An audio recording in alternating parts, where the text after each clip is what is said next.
Nagsagawa ng malawakang search, rescue and retrieval ang mga tauhan ng Regional Maritime Unit 2 na pinangunahan ni Police Lieutenant Hector C. Sumait sa ilalim ng pamumuno ni Police Lieutenant Colonel Erwin M. Emelo, Acting Chief ng RMU 2.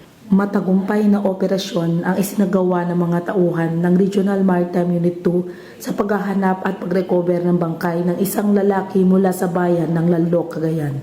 Samantala, nanatili naman ang pagpapaigting ng maayos at ligtas na seguridad ang Regional Maritime Unit 2 sa pamumuno ni Police Lieutenant Colonel Erwin M. Emelo sa pagpapatupad ng batas at pagbabantay sa seguridad ng publiko. Mas pinaigting din ng Regional Maritime Unit 2 ang pagbabantay sa seguridad at kaayusan ng publiko sa pamamagitan ng pagbibigay ng mga safety tips at warning signs sa mga lugar, partikular sa mga daungang pandagat, puok pasyalan at matataong lugar, at patuloy din ang pagpapatrolya sa mga lugar na dinadagsa ng mga bakasyonista at ilang baybaying lugar dito sa Region 2.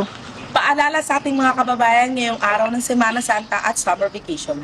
Muli po namin pinaalalahanan ng lahat na ugaling maging alerto, maingat at responsable sa inyong mga aktibidad at ugaliin sumunod sa mga alituntunin at ipinagbabawal upang disgrasya ay maiwasan. Hatid sa inyo ng RMU2, ako si Pat Maria Rosine C. Villaranda, PNN Correspondent.